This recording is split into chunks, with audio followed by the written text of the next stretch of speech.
വിരലുകൾ ഇങ്ങനെ മടക്കി നിവർത്താൻ പറ്റുന്നില്ല. ഇതിങ്ങനെ മടങ്ങി ഇങ്ങനെ ഇരിക്കുകയാണ്.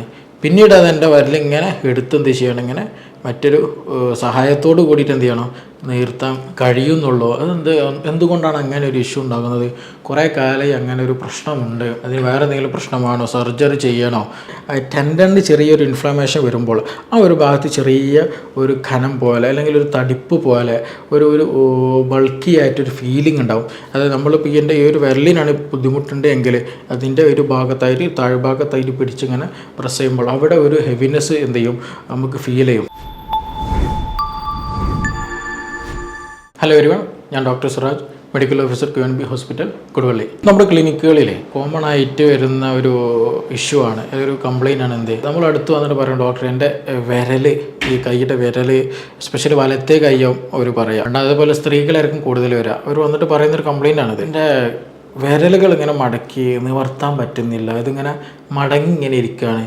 പിന്നീട് അതെൻ്റെ വിരലിങ്ങനെ എടുത്തെന്ത് ചെയ്യണം, ഇങ്ങനെ മറ്റൊരു സഹായത്തോട് കൂടിയിട്ട് എന്ത് ചെയ്യണം, നിർത്താൻ കഴിയുന്നുള്ളൂ. എന്തുകൊണ്ടാണ് അങ്ങനെ ഒരു ഇഷ്യൂ ഉണ്ടാകുന്നത്? കുറേ കാലമായി അങ്ങനെ ഒരു പ്രശ്നമുണ്ട്. അതിന് വേറെ എന്തെങ്കിലും പ്രശ്നമാണോ, സർജറി ചെയ്യണോ, ഇത് നമുക്ക് വേറെ എന്തെങ്കിലും ചെയ്യാനുള്ള വഴിയുണ്ടോ എന്നൊക്കെ ചോദിച്ചിട്ട് പലപ്പോഴും ക്ലിനിക്കിൽ വരുന്നൊരു കോമൺ സിംറ്റം, ഒരു കംപ്ലയിൻ്റ് ആണ് ഈ പറയുന്നത്. ഇതിന് യഥാർത്ഥത്തിൽ ട്രിഗർ ഫിംഗർ എന്ന് പറയും, ഇംഗ്ലീഷിൽ ട്രിഗർ ഫിംഗർ എന്ന് പറയും. ഇതിൻ്റെ ഒരു കംപ്ലയിൻറ്റ്, ഇങ്ങനെ ഒരു ഇഷ്യൂ വരാനുള്ള സാധ്യത അല്ലെങ്കിൽ എന്തുകൊണ്ടാണ് ഇങ്ങനെ ഒരു സംഗതി ഉണ്ടാകുന്നത് എന്ന് ചോദിച്ചാൽ, ഈ ടെൻഡൻ എന്നുള്ളൊരു സംഗതി നമ്മുടെ ബോഡിയിൽ, അതായത് നമ്മുടെ മസിൽ, നമുക്കൊക്കെ നമ്മുടെ ബോഡിയിൽ മസിലുണ്ട്, എല്ലുണ്ട്, മറ്റു ഒരുപാട് ഓർഗൻ സിസ്റ്റം കാര്യങ്ങളൊക്കെ ഉണ്ട്. അപ്പോൾ ഈ മസിൽ എല്ലിലേക്ക് വലിച്ചിങ്ങനെ കെട്ടിയ ഒരു സാധനമുണ്ട്, മനസ്സിലായോ? അതായത് നമ്മുടെ ഒക്കെ മസിലുണ്ട്. ഈ മസിൽ എന്ത് ചെയ്യുകയാണ്, ഇതിങ്ങനെ വന്നിട്ട് ചെറുതായിട്ട് നമ്മുടെ എല്ലിലേക്ക്, ബോൺസിലേക്ക് എന്ത് ചെയ്യും, കണക്റ്റ് ചെയ്യുന്ന ഒരു ഭാഗമുണ്ട്. മസിലിൻ്റെ ഒരു എൻഡിങ് ഭാഗം, ഒരു കുറച്ച് കട്ടി കൂടിയ ഭാഗമാണത്, കുറച്ച് സ്ട്രോങ് കൂടിയിട്ടുള്ള ഭാഗം. അതാണ് യഥാർത്ഥത്തിൽ ടെൻഡൻ എന്ന് പറയുന്നത്. മസിലും ഈ ബോണും മാംസവും അതേപോലെ എല്ലും തമ്മിൽ കണക്റ്റ് ചെയ്യുന്ന ഒരു കണക്റ്റിംഗ് പാർട്ടുണ്ട്, അതിന് പറയുന്നതാണ് ഈ ടെൻഡൻ എന്ന് പറയുന്നത്. അപ്പോൾ ചുരുക്കി പറഞ്ഞാൽ ഈ മസിലും നമ്മൾ എല്ല് മൂവ് ചെയ്യുന്നതനുസരിച്ചിട്ട് മസിൽ മൂവ് ചെയ്യണം അല്ലേ? നമ്മൾ കൈ ഇങ്ങനെ കൈയിൻ്റെയും കാലിൻ്റെ ഒക്കെ എല്ലുകൾ നമ്മൾ അനക്കുന്നുണ്ടല്ലോ, അത് മൂവ് ചെയ്യുന്നുണ്ടല്ലോ. ആ അനക്കുന്ന സമയത്ത്, മൂവ് ചെയ്യുന്ന സമയത്ത് മസിലും ഇളകുന്നുണ്ട് അല്ലേ? അപ്പോൾ ഈ മസിലിൻ്റെ മൂവ്മെൻറ്റും ഈ എല്ലിൻ്റെ മൂവ്മെൻറ്റും കോർഡിനേറ്റ് ചെയ്യണമെന്നുണ്ടെങ്കിൽ പറയുന്നത് ഇത് രണ്ടിനും തമ്മിലുള്ള കണക്റ്റിംഗ് പാർട്ടായിട്ടുള്ള ടെൻഡൻ എന്നുള്ള ഈ ഒരു സംഗതിക്ക് വളരെ റോളാണ്. അപ്പോൾ ആ ഒരു ടെൻഡന് ചെറിയൊരു ഇൻഫ്ലമേഷൻ വരിക. നമ്മുടെ ഈ കൈയിൻ്റെ വിരലിലൊക്കെ നോക്കിയാൽ മനസ്സിലാകും, ഇവിടെയൊക്കെ ഒരുപാട് ടെൻഡനുകളുണ്ട്. ഈ ഭാഗത്തൊക്കെ ആയിട്ട് ഒരുപാട് ടെൻഡനുകളുണ്ട്. നമ്മളിങ്ങനെ വലിച്ചു കെട്ടിയതാണ്. ആ വലിച്ചു കെട്ടിയ ആ ഒരു ടെൻഡൻ എന്നുള്ള പാർട്ട് ഉണ്ടല്ലോ, അതിന് ചെറിയൊരു ഇൻഫ്ലമേഷൻ വരുമ്പോൾ ഈ പറയുന്നത് പോലെ എന്ത് ചെയ്യും, ആ ഒരു മൂവ്മെൻറ്റ് ശരിക്കും നടക്കില്ല, ലോക്കായി പോകും. ഈ ടെൻഡൻ എന്ന പറയുന്ന ഭാഗത്ത് ചെറിയൊരു ഇൻഫ്ലമേഷൻ വരുമ്പോൾ ശരിയായ രൂപത്തിൽ വർക്ക് നടക്കാത്തത് കൊണ്ട് അവിടെ ഒരു ലോക്കിങ് പോലെ ബുദ്ധിമുട്ട് വരും. ഒരു ഇൻഫ്ലമേഷൻ കാരണം ലോക്കിങ് വരുന്നത് കൊണ്ട് ശരിയായ രീതിയിൽ എന്ത് ചെയ്യില്ല, ആ മസിലിൻ്റെയും ബോണിൻ്റെയും മൂവ്മെൻറ്റ് ശരിയായ രീതിയിൽ നടക്കില്ല. അപ്പോൾ അങ്ങനെ ഒരു പ്രയാസമാണ് യഥാർത്ഥത്തിൽ പറയുന്നുള്ള ട്രിഗർ ഫിംഗർ എന്ന് പറയുന്നത്. അപ്പോൾ അതുകൊണ്ടാണ് നമ്മൾ ഈ ഒരു രാവിലെ എഴുന്നേൽക്കുന്ന സമയത്ത് ഏറ്റവും കൂടുതൽ പറയും അവർ, ഡോക്ടർ ഇത് രാവിലെ എഴുന്നേൽക്കുന്ന സമയത്ത് വളരെ പ്രയാസമാണ്, ഭയങ്കര സിവിയർ പെയിനാണ്, പിന്നീട് അത് നമ്മളിങ്ങനെ ഇളക്കി അത് മൂവ് ചെയ്ത് ഇങ്ങനെ റെഡിയാകണം, ഭയങ്കര ബുദ്ധിമുട്ടാണ് എന്നുള്ള രീതിയിലാണ് അവർ വരുമ്പോൾ തന്നെ പറയുക. അപ്പോൾ ഇത് വരാൻ കാരണം ഞാൻ നേരത്തെ പറഞ്ഞ പോലെ ഈ എന്താണ്, ഈ ടെൻഡന് ചെറിയ രൂപത്തിൽ ഒരു ഇൻഫ്ലമേഷൻ വരുമ്പോൾ എന്ത് ചെയ്യും, ഈ പറഞ്ഞതുപോലെ ആ ബോണിൻ്റെ മൂവ്മെൻറ്റ്, അതായത് ഇത് എല്ലാണല്ലോ, ഈ എല്ലിൻ്റെ മൂവ്മെൻറ്റും മസിലിൻ്റെ മൂവ്മെൻറ്റും ശരിയായ രീതിയിൽ എന്ത് ചെയ്യില്ല, ഒരു കോർഡിനേഷൻ കിട്ടില്ല. അതിൻ്റെ ടെൻഡനുമുള്ള ഒരു ഇൻഫ്ലമേഷൻ കാരണം ഇങ്ങനെ ഒരു ബുദ്ധിമുട്ടാണ് ഉണ്ടാകുന്നത്. അതിൻ്റെ ഒരു പ്രശ്നങ്ങൾ മൂലമാണ് ഈ പറഞ്ഞിട്ടുള്ള പ്രശ്നം, ഈ ഒരു ബുദ്ധിമുട്ട്, ഈ ഒരു ട്രിഗർ ഫിംഗർ എന്നുള്ള പ്രശ്നം പലപ്പോഴും ഉണ്ടാകുന്നത്. ഇതിൻ്റെ മെയിനായിട്ട് ഇത് ആർക്കാണ് ഉണ്ടാകുന്നത് എന്ന് ചോദിച്ചാൽ, നേരത്തെ പറഞ്ഞ പോലെ ഫീമെയിൽസിലാണ് ഏറ്റവും കൂടുതൽ ഉണ്ടാകുന്നത്. അത് വേറെ ഒന്നും കൊണ്ടല്ല, ഇതിൽ ഒന്ന് ഏറ്റവും കൂടുതൽ വർക്ക് ചെയ്യുന്ന അവരായതുകൊണ്ടാണ്. കമ്പാരിറ്റീവ്ലി, അതായത് നമ്മൾ പാത്രം കഴുകുന്നത്, അതുപോലെ പച്ചക്കറി അരിയുന്നത്, ഫുഡ് ഉണ്ടാക്കുന്നത്, അങ്ങനെയുള്ള ഒരുപാട് വർക്കുകൾ ചെയ്യുന്നവർ, പിന്നെ അതുപോലെ തന്നെ കൂടുതലായിട്ട് കമ്പ്യൂട്ടർ യൂസ് ചെയ്യുന്ന ജെൻസ്, അവരിൽ ചിലപ്പോൾ ചില ആളുകളിൽ ഇത് കാണുന്നുണ്ട്. അതുപോലെ കൂടുതലായിട്ട് കിച്ചൺ വർക്കുകൾ ചെയ്യുന്നവർ അവരിൽ കാണുന്നുണ്ട്. പിന്നെ അതുപോലെ ഏറ്റവും കൂടുതൽ കാണുന്ന മറ്റൊരു ഒരു ഏജ് ഒരു എബൌട്ട് 35 to 40 എബോ വരുന്ന ഫീമെയിൽസിനാണ് ഏറ്റവും കൂടുതലായിട്ട് ഇങ്ങനെ ഒരു കംപ്ലയിൻസ് നമ്മൾ കാണുന്നത്. അത് ചിലപ്പോൾ ഒരു വിരലിലാകാം, ചിലപ്പോൾ 2 വിരലുകളിൽ മറ്റു കൂടുതൽ വിരലുകളിലും ഉണ്ടാകാനുള്ള ചാൻസ് ഉണ്ട്. ചിലപ്പോൾ റൈറ്റിലുണ്ടാകും, ലെഫ്റ്റിലും ഉണ്ടാകാനുള്ള സാധ്യതയുണ്ട്. അപ്പോൾ അതുകൊണ്ട് തന്നെ കൂടുതലായിട്ട് ഇങ്ങനെ ഇഷ്യൂ ഉണ്ടെങ്കിൽ അല്ലെങ്കിൽ കൂടുതലായിട്ട് ഇങ്ങനെയുള്ള ബുദ്ധിമുട്ടുകൾ ഉണ്ടെങ്കിൽ അതെങ്ങനെ മനസ്സിലാക്കാമെന്ന് ചോദിച്ചാൽ, ഒന്ന് ഇപ്പം ഞാൻ നേരത്തെ പറഞ്ഞ പോലെ നമ്മൾ എഴുന്നേറ്റ് കഴിഞ്ഞാൽ ഇതിങ്ങനെ നിവർത്താനുള്ള പ്രയാസം ഉണ്ടാകും. 1, 2 നല്ല സിവിയർ പെയിൻ ഉണ്ടാകും, നല്ല പെയിൻ ഉണ്ടായിരിക്കും. മൂന്നാമതൊരു കാരണം എന്താ ബുദ്ധിമുട്ടെന്താണെന്ന് വെച്ചാൽ, ഞാൻ നേരത്തെ പറഞ്ഞതുപോലെ ടെൻഡനിന് ചെറിയൊരു ഇൻഫ്ലമേഷൻ വരുമ്പോൾ ആ ഒരു ഭാഗത്ത് ചെറിയ ഒരു ഖനം പോലെ അല്ലെങ്കിൽ ഒരു തടിപ്പ് പോലെ ഒരു ബൾക്കി ആയിട്ടൊരു ഫീലിംഗ് ഉണ്ടാവും. അതായത് നമ്മളിപ്പോൾ ഈ ഒരു വിരലിനാണ് ബുദ്ധിമുട്ടുണ്ട് എങ്കിൽ അതിൻ്റെ ഒരു ഭാഗത്തായിട്ട് താഴ്ഭാഗത്തായിട്ട് പിടിച്ചിങ്ങനെ പ്രസ് ചെയ്യുമ്പോൾ അവിടെ ഒരു ഹെവിനെസ് എന്ത് ചെയ്യും, നമുക്ക് ഫീൽ ചെയ്യും. അത് എല്ലാവർക്കും അറിയില്ല, ഡോക്ടേഴ്സിന് അത് പെട്ടെന്ന് മനസ്സിലാവും. അപ്പോൾ അങ്ങനെയുള്ള ഒരു ഇൻഫ്ലമേഷൻ അതിൻ്റെ ഒരു പ്രസൻസ് നമുക്കവിടെ ഫീൽ ചെയ്യാൻ തോന്നും.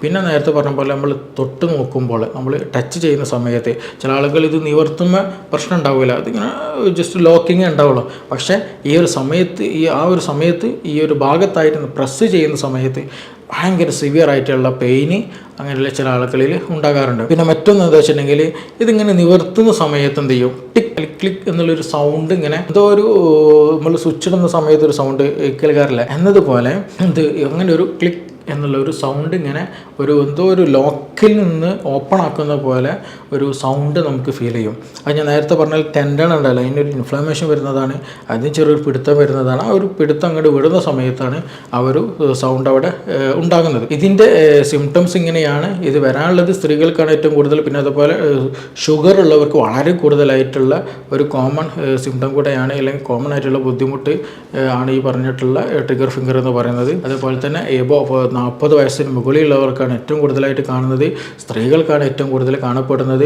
പിന്നെ അതുപോലെ തൈറോയ്ഡ് ഇഷ്യൂ ഉള്ളവർക്കും, തൈറോയിഡിൻ്റെ എസ്പെഷ്യലി ഹൈപ്പോ തൈറോയിഡിസം ഉള്ളവർക്കും ഇങ്ങനെയുള്ള ബുദ്ധിമുട്ടുകൾ കാണുന്നുണ്ട്. പിന്നെ മറ്റൊന്ന് ഞാൻ സ്റ്റാർട്ടിങ്ങിൽ പറഞ്ഞ പോലെ അമിതമായിട്ട് ഈ മൂവ്മെൻറ്റ് അല്ലെങ്കിൽ കൈകൊണ്ട് കൂടുതലായിട്ട് എക്സ്ട്രാ വർക്കുകൾ റെസ്റ്റില്ലാണ്ട് ചെയ്തുകൊണ്ടിരിക്കുന്നവർക്ക് ഈ പറഞ്ഞതുപോലെ ട്രിഗർ ഫിംഗർ ഉണ്ടാകും. അപ്പോൾ രാവിലെ എഴുന്നേറ്റ് കഴിഞ്ഞാൽ ഭയങ്കര സിവിയർ പെയിൻ, അല്ലെങ്കിൽ രാവിലെ എഴുന്നേറ്റ് കഴിഞ്ഞാൽ ഇത് ഓപ്പൺ ആക്കാൻ നല്ല പ്രയാസം.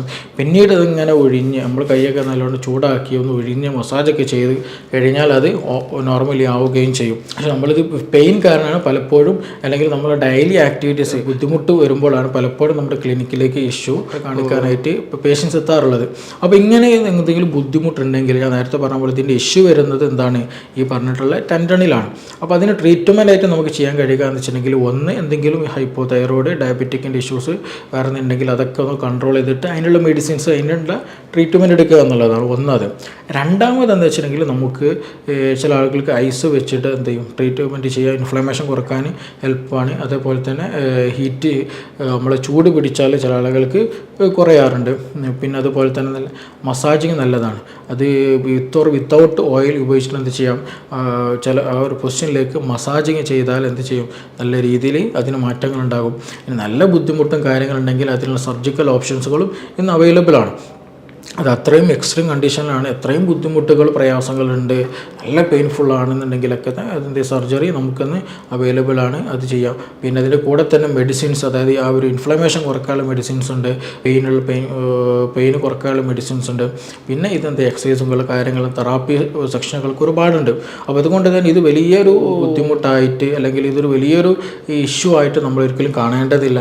എസ്പെഷ്യലി നേരത്തെ പറഞ്ഞ പോലെ ഒരു മെനോപോസ് ഏജ്, അതായത് മെൻസസ് നിൽക്കുന്ന സമയത്താണ് കൂടുതൽ ആളുകൾക്കും ഇങ്ങനെയുള്ള ഇഷ്യൂസ്, ഒരു കംപ്ലയിൻറ്റ്സ് നമുക്ക് പലപ്പോഴും എത്താറുള്ള ഒരു 40 എബോ ഏജ് കേസുകളിൽ. അപ്പോൾ കൂടുതൽ ടെൻഷൻ അടിക്കാണ്ട്, അല്ലെങ്കിൽ ഇതൊരു വലിയ ഇഷ്യൂ ആയിട്ട്, അല്ലെങ്കിൽ എല്ലിന് എന്തെങ്കിലും പ്രശ്നങ്ങളാണോ, അല്ലെങ്കിൽ ഇനി എനിക്ക് പലപ്പോഴും നമ്മൾ കൺഫ്യൂസ്ഡ് ആകുന്ന ഒരു കേസിലാണ് എല്ലിൻ്റെ പ്രശ്നമാണോ, അല്ലെങ്കിൽ ഞരമ്പിൻ്റെ പ്രശ്നമാണോ, അങ്ങനെയുള്ള ബുദ്ധിമുട്ട് എന്തെങ്കിലും ആണോ, ഷുഗർ കൂടിയത് മാത്രമാണോ എന്നുള്ള ഒരുപാട് കൺഫ്യൂഷൻസുകൾ ഇതിൽ കൂടെ വരും. അപ്പോൾ അതുകൊണ്ട് തന്നെ ഇതിൻ്റെ ഇഷ്യൂ വരുന്നത് ഞാൻ നേരത്തെ പറഞ്ഞ പോലെ ടെൻഡനിലാണ് ഇഷ്യൂ വരുന്നത്. അപ്പോൾ ആ ഒരു ടെൻഡനിൽ ഇഷ്യൂ ഒരു പരിധി വരെ നമുക്ക് എന്താ വെച്ചാൽ മാനുവലി തന്നെ മറ്റു തെറാപ്പികൾ ചെയ്തിട്ട് മെഡിസിൻ കഴിച്ചിട്ട് നമുക്കത് ക്യൂർ ആക്കാവുന്നതുള്ളൂ. പെട്ടെന്ന് തന്നെ നല്ലൊരു പോസിറ്റീവ് റിസൾട്ടുകൾ ഒരുപാട് കിട്ടുന്ന ഒരു ട്രീറ്റ്മെൻറ്റുകൾ ഒരുപാട് ഇന്നും അവൈലബിൾ ആണ്. എക്സ്ട്രീം കണ്ടീഷനിലേക്ക് പോകുമ്പോൾ നല്ലൊരു സർജനെ കണ്ട് നമുക്ക് സർജറിയും ചെയ്യാവുന്നതാണ്. അപ്പോൾ അതുകൊണ്ട് തന്നെ ഇതൊരു വലിയൊരു ടെൻഷൻ എടുക്കേണ്ടതോ അല്ലെങ്കിൽ വലിയൊരു പ്രയാസമായിട്ട് ആരും കാണേണ്ടതില്ല, പെട്ടെന്ന് തന്നെ നമുക്ക് ക്യൂർ ആകാവുന്നതാണ്. ഇനി ഇതിന് എന്തെങ്കിലും സംശയങ്ങളുണ്ടെങ്കിൽ, ഇതിന് എന്തെങ്കിലും കൂടുതലായിട്ട് നിങ്ങൾക്ക് അറിയണം എന്നുണ്ടെങ്കിൽ തീർച്ചയായിട്ടും തീർച്ചയായിട്ടും നിങ്ങൾക്ക് താഴെ കൊടുത്തുള്ള നമ്പറിൽ കോൺടാക്റ്റ് ബന്ധപ്പെടാവുന്നതാണ്. ഈ ട്രിഗർ ഫിംഗർ എന്നാണ് ഈ ഒരു അസുഖത്തിന് പറയുക. അപ്പോൾ ഇത് പേര് കേൾക്കുമ്പോൾ വലിയൊരു സംഗതിയായിട്ട് നിങ്ങൾക്ക് ചിലപ്പോൾ ഫീൽ ചെയ്യും. പക്ഷേ ഇത് അത്ര വലിയ ബുദ്ധിമുട്ടുള്ളത് അല്ലെന്നുണ്ടെങ്കിൽ അത്ര ഒരു വലിയൊരു സംഭവമായിട്ട് കാണേണ്ടതൊന്നുമില്ല. ഇത് സിമ്പിളായിട്ട് നമുക്ക് എന്ത് ചെയ്യാം, ട്രീറ്റ്മെൻറ്റ് ചെയ്തിട്ട് ഇത് നോർമൽ ലെവലിലേക്ക്, നോർമൽ സിറ്റുവേഷനിലേക്ക് നമുക്ക് എത്തിക്കാവുന്നതാണ്. പിന്നെ മറ്റൊരു വീഡിയോ ആയിട്ട് വീണ്ടും കാണാം. Thank you.